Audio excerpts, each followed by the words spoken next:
et in terra paz, omnibus bone voluntatis laudamus te.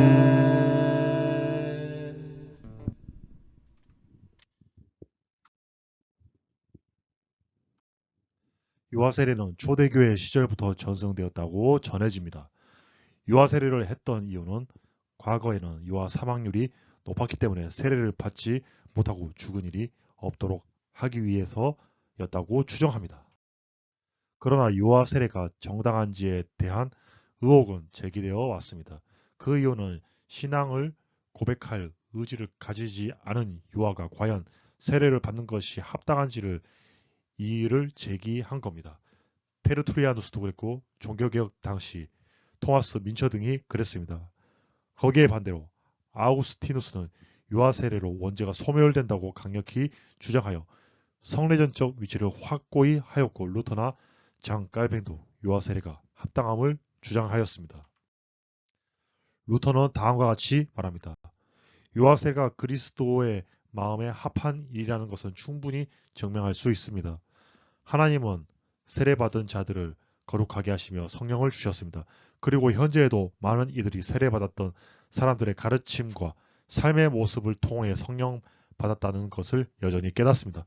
또한 우리가 성경을 해석하며 그리스도를 깨달을 수 있는 것도 우리 가운데 주신 하나님의 은총입니다. 이 모든 것은 성령이 아니고서는 일어날 수 없는 일입니다. 만일 하나님께서 유아 세례를 거부하셨다고 해봅시다. 그렇다면 하나님은 아무에게도 성령을 주시지 않은 것이 되며 그 어떤 거룩한 것도 허락하지 않은 것이 되어버립니다.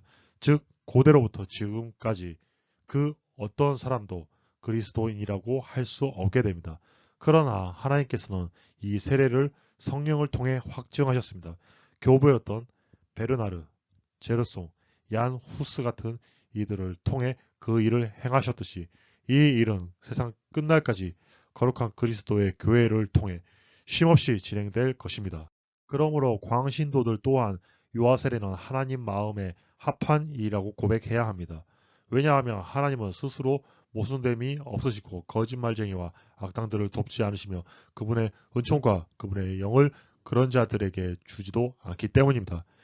이것이야말로 배움이 없는 일반인들에게 주시는 가장 강력하고 분명한 증거가 됩니다. 왜냐하면 거룩한 그리스도의 교회와 성도의 교통에 대한 고백을 누구도 빼앗거나 뒤엎지 못할 것이기 때문입니다.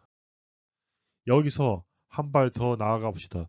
우리의 관심사는 세례를 받는 자가 가진 믿음의 유무에 달려있지 않습니다. 믿음 없이 받았다 하더라도 세례가 무효로 돌아가지 않습니다. 세례의 중요성은 오직 하나님의 말씀과 계명에 달려있기 때문입니다.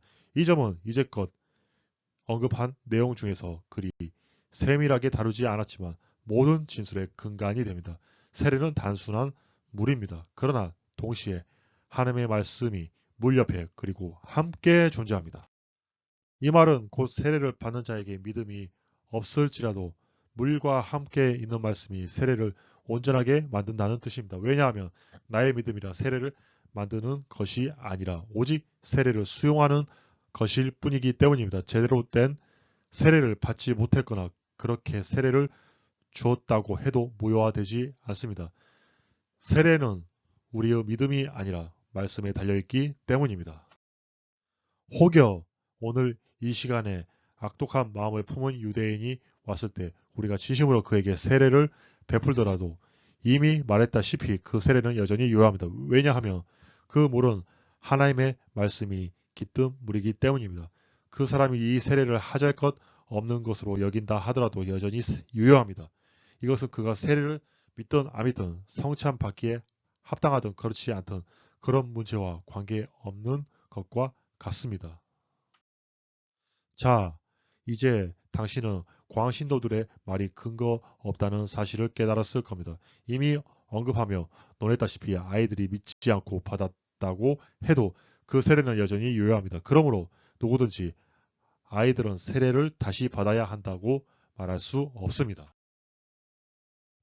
Gloria, Gloria, in excelsis Deo et in terra paz. pone voluntatis laudamus te.